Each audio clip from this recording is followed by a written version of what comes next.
A date with Conor McGregor, also making his way to the octagon, the 45th President of the United States of America, Donald J.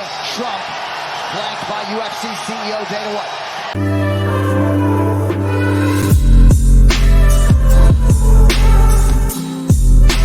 Hey, welcome back. It's your man Wise, and today, yo, I never thought that I would see the day, but I'm glad that I am seeing the day. Joe Rogan supports Donald Trump. This is Joe Biden. I'm not even going to go out in the full spew. Let's get into the video. Biden, like, he's gone. Like, he's gone. You're going to be. I would vote for Trump before I'd vote for Biden, just because I think with Biden, like, he's gone.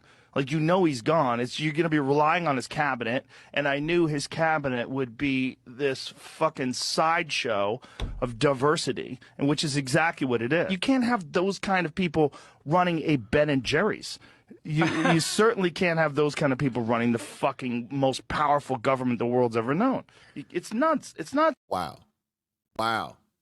Who would have thought it? But he's 100% right.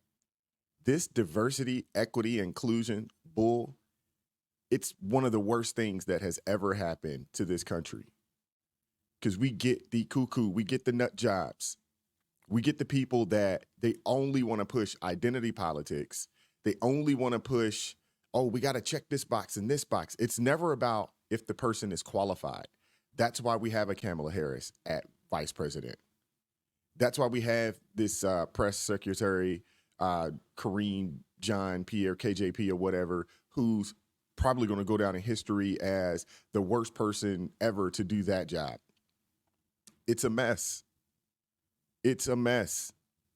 Any company that is ran like this will be done. They'll file bankruptcy in a year or two because this is not the way you run a business. This is not the way you run the country. The goal is to get the best people, most qualified people, and put them in the position to do a job at a high level. It's not about we got to check a box and check a box and check a box here. We got to have an Asian, and we got to have somebody from the alphabet community, and we got to have a black person, and we got to have a white person, and we got to have a Latina person, just for the sake of optics. It doesn't work. It doesn't make sense.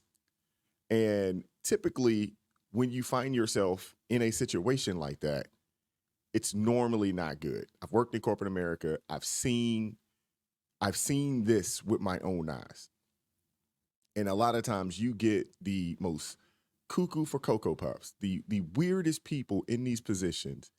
And they never want to focus on the work, the task at hand. It's always about whatever identity or whatever it is that they have going on. It's normally that. And then they bring these conversations into the meetings and things of that nature. And you're just sitting there like, really? I got to listen to this? I just want to do my job. Let's talk about what we need to talk about.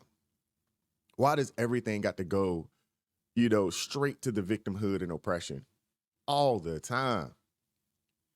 Or it's the first black this, or the first woman this, or the first Latina this, or the first, really, can we just do our jobs? It's ridiculous, man. So I'm glad to see that Joe Rogan has finally, I'm not going to sit here and say that, he's completely red pill. I'm not that naive, but I am glad to see that he can see through what's going on with this administration. Obviously, he's moved from California. He's in Texas now, and I think he's been in Texas for a while now at this point because things are so bad. It's really, really, I find it quite peculiar that you have so many people that were in Hollywood and in California that I would assume voted for these liberal progressive policies and moved.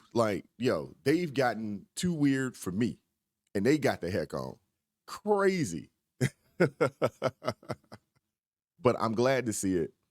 And I would like to see, now the next step is let's get President Trump on the Joe Rogan podcast, man. Can we get that going? Can we get that on somewhere, hashtag Trump Joe Rogan? That's what we need next. That would be the interview to break the daggone internet right there. That would be the biggest interview in history. It would be bigger than the Shay Cat Williams interview. And that interview shook up everything. That's the biggest interview of the year, and that's probably the biggest interview that I've seen in a very long time. But this one, Trump on the Joe Rogan Experience, ooh, you want to talk about breaking the internet? That would break the internet, man. So, hey, drop me a comment down in the comment section, man. Let me know what you guys think, man. Like, share, subscribe to the channel. America first. Keep God first in your life. Keep God first in your life. There's a lot of craziness going on. Stay prayed up. All right? Peace and love. I'm going to catch up with you all next time.